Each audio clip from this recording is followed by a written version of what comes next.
Welcome to Blazing the Trail, a podcast that gives you permission to live a life you love. Be inspired to dream big and challenged to blaze the trail God has set before you. Join April Scipio for opportunities to build community, dig into God's Word, and take practical steps so you can live a life you love. Get ready to blaze your trail. Hi, welcome to the Blazing the Trail podcast, a podcast designed to help you live a life you love. My name is April Nicole Scipio, and I'm thrilled that you're listening in today. If this is your very first time tuning in, welcome to the Blazing the Trail community.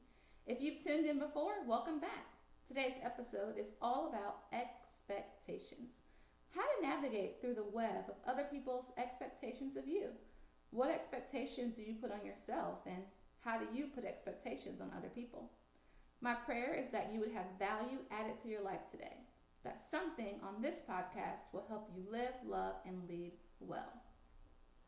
As I thought about who should join me for this particular podcast, I couldn't think of two better people than the Nicole Wright and Tara Richards. These girls are the real deal. They are absolutely, hands down, two of my best friends. And I know they won't sugarcoat anything. So, that being said, I'm not sure what all will be said in this conversation. We're just going to chat and you get to listen in.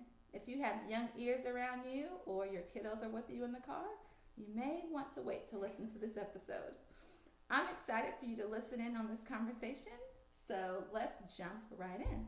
Hey Tara and Nicole, welcome to the podcast. Hey April. What's up? Now before we even get started, if you've been listening, you know I am a recovering Dr. Pepper drinker. And I would just say that both of these girls right now are drinking a Dr. Pepper right now in front of me. So cheers to Dr. Pepper. Cheers. That's kind of messed up, but it's all good. So, all right. So Tara, tell us, introduce yourself. Tell whatever you want us to know and what season of life you're in. Okay. Well, my name is Tara Richards, newly Tara Richards. I just got married a couple weeks ago, as you guys know. This is a season where I've been just resting and not really doing a whole lot that I'm used to doing. So not leading worship, not being super active as far as leading ministries, but it's been a really cool time just with Jesus. Have a super sweet 4-year-old who is awesome and is teaching me a whole lot about life in general. So that's really cool. But yeah, just working and learning how to be a wife and a mom. So sweet. And I am kind of in the same rest season. I'm just kind of staying put where God's telling me, which is a little tough for me. But I'm working. My kids are a little bit older now, 8 and 7, so I feel like I can breathe as far as being a mom goes. So we went through a couple of rough years there as in the momhood world, but yeah, feels like we're kind of cruising now. Sweet. So this episode is all about expectations. And so Tara, do you think you could just give us a glimpse of maybe right when you graduated high school and you were thinking about what you needed to do as far as your next step? Did expectations of people shape that for you, or did these expectations bleed over into you walking in and fulfilling God's call for your life?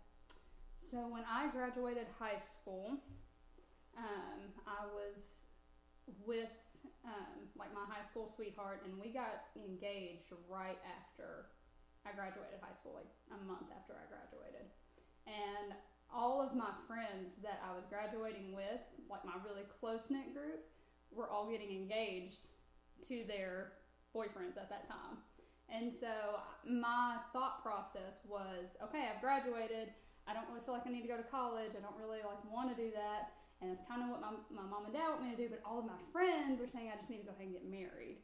And so that was kind of the route that I tried to take. That fell through. So I did not get married to that guy. But I think other people's expectations of me definitely kind of fed into that, because the expectation was if you're not married right now, it's probably not going to happen for you. Like that was kind of that was the idea that was planted. So I would definitely say that other people's expectations drove that. And what about for you, Nicole? What about when you first got married? Do you think expectations of other people I don't know, did it shape how you interacted with your husband or as you stepped into momhood? Yeah, so I got married really young. We got engaged when I was 19 and married when I was 20. And it was kind of the opposite of Tara. People told us, oh, you're too young to get married. Don't get married. It's never going to work. You're going to end up divorced. You have so much life ahead, blah, blah, blah. We did get married because I don't care what they say. I'm just going to do what I want anyway. So we got married. And for me, I kind of had the expectation that once you get married, once you have the kids, you've got the career, you're set. Like, that's what you're striving for, you know? So once you reach this point, it's like, oh, okay, I'm good now. And then it's not that way. Like, it's not that way at all. You know, marriage is hard work. You know, there's some days that you don't really like each other. And I would always heard, you know, oh, marriage is 50-50 or marriage is 100-100. And the truth is, marriage is not. Like, some days it might be 80-20. Like, I might be giving 20% and he may be giving 80. So just figuring out how to navigate that world. And then we threw in the kids in there. And then the mom expectations just, I mean, that's a whole different world. I mean, we could go on and on mom expectations all day, but yeah, for sure. Like they there's lots of pressure as far as how you should be as a wife and as a mother, and I do not fit the mold for most of those things. So, you know, it was tough navigating that and figuring that out. Yeah. I think I'm so passionate about this topic because I want everyone to be excited about how they were created and what their calling is and step into that. But when you throw in trying to please other people or fulfill other people's expectations, I feel like it skews that. So I'm like, when we do that, is the world getting the true us? I feel like we sell ourselves short because sometimes we're afraid to show our true selves to people because, like you were saying, you didn't fit the mold, and then we're like, well, I don't fit the mold, so how are they going to receive me, or what is it going to look like? So I think just in general, women need to get to a place where we kind of get outside of that box of fitting in other people's expectations or whatever. I think for me personally, my expectations of what I should be really stem from my family background. They just had a lot of influence, I would say. And I know they had my best interests in mind, but maybe not necessarily understood all of me. They kind of had their own expectations of what I should be and put those on me. And then because of my personality, I fit into that. And so looking back, I'm like, man, if they hadn't done that, what kind of person would I be? So I've really been like doing some self-growth and self-study. So let's talk about how when we do that self-growth and we know what our personality is, how that affects how we relate to other people and the expectations we put on other people. And then people do that to us. Because I'm thinking, okay, this is how I am. I know my strengths. Do I expect other people to operate like that? And I'm like, oh, wait, they're not like me. And that's okay. And I've got to embrace and figure out how to relate to them without putting them in my box. It's weird. What do y'all think? Okay, I guess I'm going first. That's totally fine. I definitely put expectations on people. I expect everybody to think like I do. And I didn't notice that until recently, I feel like within the last year. And like who I am as a person, like I'm very loyal to people, like to a fault, like to the point to where it can almost be unhealthy. But I expect that same thing in return. Like I expect no matter what goes down, like you're right there. Even if we're like button heads constant, like I expect that. But not everybody is like, you know, willing to go through that type of relationship, you know, like not willing to actually like see it through. And I think the biggest thing for me, like that I have figured out is that like I'm really bad at setting boundaries, and I expect other people to set the boundaries for me. Like you tell me what you're comfortable with and I'll just go by that. Like that'll work. But I've come to understand I have to set those boundaries. Like I have to be willing to set boundaries per person. Like even though it really doesn't bother me, like I don't really have that invasion issue. I'm just like, you know, whatever, because I'm just so open. Like I don't care. But other people need boundaries just as much as I do. And so I've just kind of learned to, well, let me rephrase. I'm figuring out how to set those boundaries to where it's safe for both of us involved to be in friendship or, you know, whatever. So That's good. For me, I have just had to figure out that people don't think like I do, and that the things that I say are different in my head than what people interpret them as. Because what I say is exactly what I mean. There's no more, there's no less. But for a lot of people, when they hear me say these things, they immediately, in their personality, are thinking, okay, well, she actually means she must be really upset about this and this. And no, like, that's what I meant. Like, there's no more, no less. So just figuring out that different people feel differently, because I'm not a feeler. Like, feelings don't really affect me, but other people do feel immensely. So they, like, the things I say affect their feelings. So just being aware of, you know, what I say, how I say it, how other people are going to interpret that. Yeah. Well, when I first met Nicole, like, I obviously didn't know you like I do now, but I did that with you constantly because I always like read into. So like you say one thing, but it's like I know what you're passively saying to me. Like I know you're actually upset, and so like Nicole would say something, and I would be tore up for days over whatever it is that she said, and I would have never thought of it. No. Like I would have never thought of it. So I'm like sending her text messages and everything else. Like I don't know what I did. I'm so sorry. And Nicole's like, "What are you talking about?" And so like I've kind of got to the point to where I'm like I have to process for a second. Like she'll say something, then I'm like, it's fine. Like that's what she meant. It's fine. I love that. I was thinking about this whole thing of expectations and when we fulfill other people's expectations or try to do that or try to put people in our boxes, could it be that we do that because we need that validation from others? And I'm sure that everyone's like that. But I'm wondering how many people feel like if they meet someone's expectations, then they'll be validated by that person. And how much of it stems from craving appreciation or craving value, when actually when we are not true to ourselves, we're almost devaluing ourselves. It's like the opposite of what we actually think we're trying to do.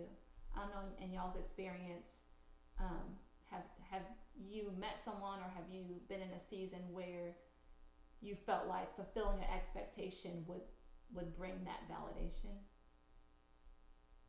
You got anything? Maybe not Nicole because her personality. Well, for me though, it's figuring out that. So for a certain personality type, like we were just talking about, they may think one thing, may do another.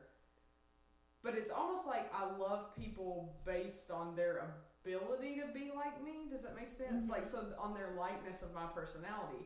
So if you're different than me, I'm like, well, they're whack, you know? Like, so like you're crazy, you need to get over your emotions, like suck it up and let's go on. But just figuring out that I can't love people through the perspective of my personality. Like God made us each individually with our own gifts and purposes and values, and I can't base my love for everyone else off of how I feel or don't feel, lack of a feeling. I definitely, like, my whole life I've been a people pleaser. Like, it has driven so many decisions and everything else.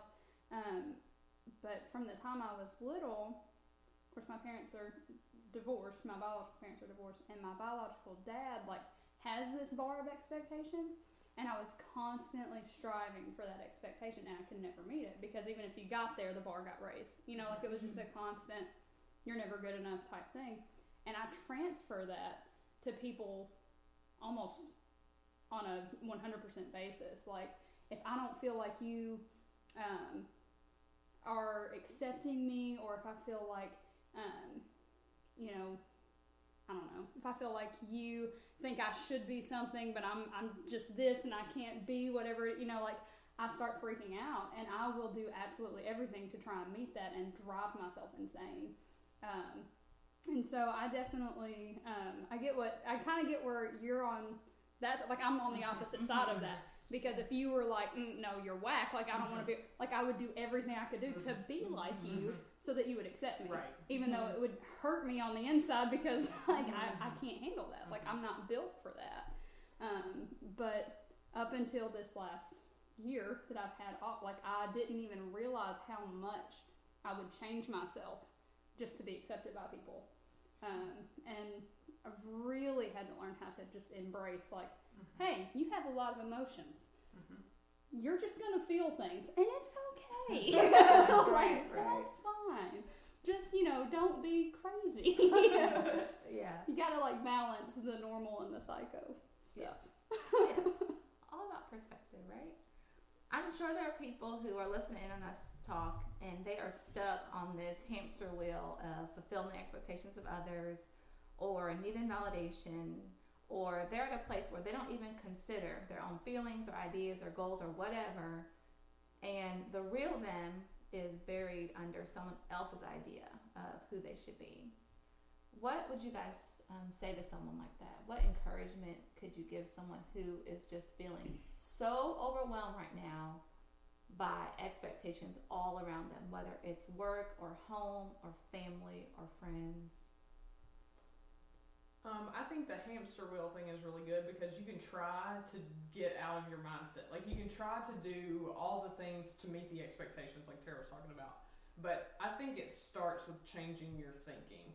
Like, you can do all the things, you can take all the steps, but inside, if you don't change the way you think about yourself and who you are, then it's just going to be a hamster wheel, and you're just going to keep going through the cycle over and over. Yeah. There's actually, I was listening to a song today on the way home called Cycles by Jonathan McReynolds, and it talks about that. Like, the very first line is, I thought I conquered this last year. Like, I thought I got out of this then. He actually phrases it to, it's starting to come up again. It must be something I ate, some music, some TV show, some hate, like something that is just on the inside of you that you keep replaying. And I just think that's so interesting, like, just like you're talking about, like, if our thought processes are never transformed, being a believer, if you're not transformed into the image of Jesus, like, your thoughts are just always, well, all right, well, I suck, I guess. Like, oh, I'm just not good enough, all right. And then it's like this whirlwind down of just junk. And I know that's been a big thing in my life. Like, you come up against something where your skill may not necessarily be to the level that it needs to be. And instead of working on your skill and just getting better, you're just like, nope, not good enough. And you just, like, withdraw. And that puts you on a hamster wheel. But I think, just like you're saying, I mean, it all starts with what you think. Everything starts with that. How about community, and how does that play into this getting off of the hamster wheel? I think it's the key. Like, so once you figure out your thought process and figure out, okay, this is who I am, this is who God made me to be, you have to surround yourself with those people because they're going to accept you for that. And without that, you don't have the validation or, just the accountability. There's somebody to say, hey, you're doing fine, like, you're going to make it. Like, just to listen to you vent, if nothing else. Like, it's just so important. That is the key of what pulled me out of the funk of the expectations as a new mother. Without the community around me, I would probably still be there. Like, it's key, like, to surround yourself with those people that can give you an encouraging word, that can just be there. Yeah. I think you need people that can tell you you're on the hamster wheel. Yeah. Like, I think we can get stuck in that and not even realize that we're there. Like, just like you're saying, like, the should-bes of this, if you're living in a should-bes, it's just as bad as, like, what-ifs. Kind of just forget about what you should be. What are you? Right. Like, who are you? What are you doing right now? Okay, that's cool. Like, where do you want to be? Let's work on how do we get there? And you need people that you can be 100% honest with, that they can see every nasty, ugly thing about you and still be like, cool, love you, let's just work on this. Like, people that aren't going to run away from that. But it's super important. You have to have people. You can't do life alone. That's so good. So, y'all know I'm all about next steps. So April,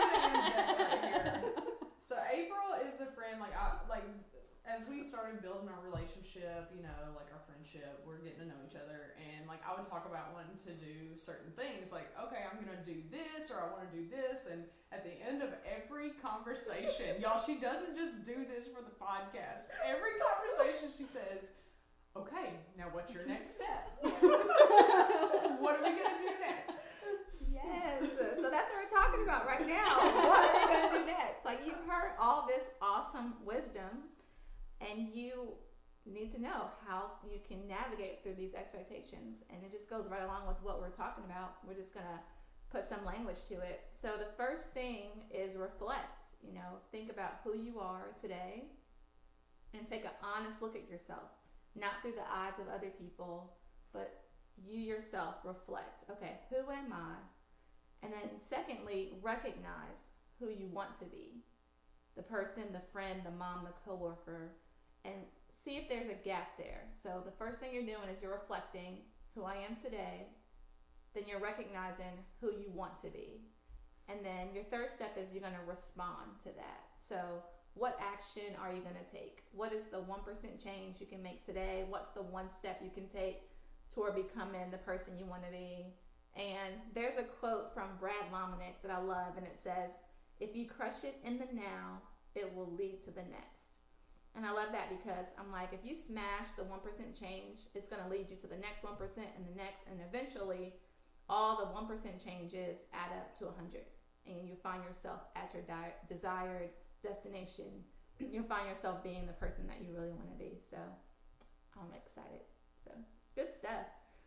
All right, listeners, I want you to think of 2 people who need to hear this episode, and I'm going to challenge you to share it with them. You just heard some amazing nuggets of wisdom that I know can really change lives, and let me explain to you why this conversation is so important. In order to live, love, and lead well, we have to be willing to get out of the box of other people's expectations. It's just imperative. So before we go, I want to ask my friends a few questions just to get them to know them a little bit better, because I love them and I want you to love them too. They're awesome. So what is your order at Starbucks? My order is a white chocolate mocha with cinnamon dolce because #whitegirldrinks. Yes. Well, me being the complicated person that I am, Starbucks would not be my first choice. I like to support the local coffee shops first. Shout out to Lost River Creamery. Hey! But I normally go for hot coffee. Doesn't matter what type of coffee, but it's got to be hot. No cold coffee here. Other than that, I feel that. I feel that deep in my soul, actually. And I actually like cold coffee. Let me interject. Oh, ouch. Sorry. I didn't mean that. I mean, not like not regular cold, but like frappuccinos. Oh yeah. Because it's like milkshakey. Yeah, no, those are good. Yeah. Those are really good. You know, because clearly I don't drink Dr. Pepper anymore, which y'all are drinking right now, but it's all good. Yeah, well.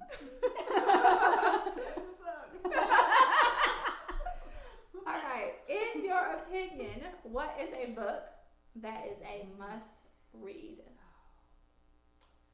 I read a lot. I usually have about 4 to 5 books going at a time on every platform. So I have an audiobook, a book, a digital book.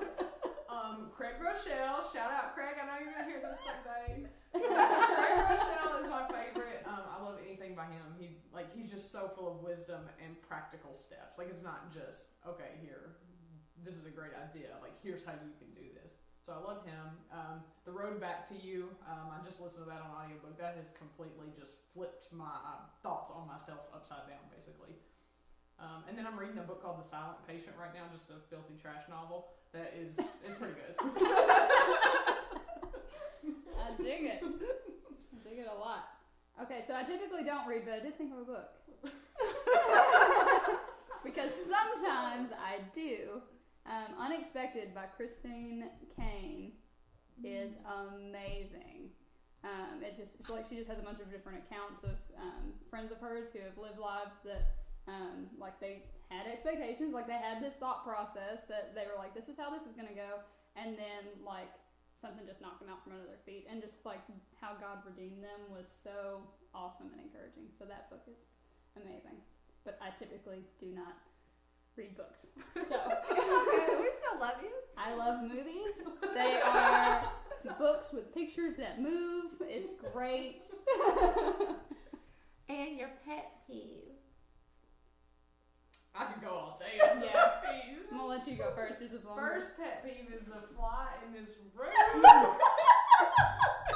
tormenting us. This is a terrible time to take a drink. That's a pet peeve. I don't like when people clip their fingernails. Like, I hate that sound. So that's a random pet peeve. I mean, I could really go all day on this, so we'll just leave it with those two for now. Okay. I think the only pet peeve that I can really think of would be my bonus son's high-pitched squeal that he does from time to time. That's difficult to deal with. Other than that, like, I'm just like, people, you do you, and I'm Mom not gonna tip, be just do annoyed it by back to him. That's the thing. I don't think he cares. I genuinely think he would think it's a game and he would try to go higher. And I'm like, I'm not in a place where I can handle this. On that note, let me pray for you all. Please. Yes. Okay. We need it. Dear God, thank you so much for this day and for this time and just for the laughter. God, I thank you that you created each of us uniquely with our different personalities, different strengths, different areas that we need to grow, and they're all for your glory. And I just pray for each and every listener that they would just have the courage to step into who they are, that they will find the strength in the community to get off the hamster wheel of fulfilling other people's expectations, and they'll embrace who they are and fulfill the call and the dream that you have on their lives, Lord. And we just pray this in Jesus' name. Amen. Amen. Amen. Thank you so much for listening in today. If you like this episode, it would mean so much for you to leave a review and help me get the word out. Take a screenshot of you listening to the podcast, post it on social media. Be sure to tag me and use the hashtag #BlazingTheTrail. Now, get out of the box of expectations and go live, love, and lead well.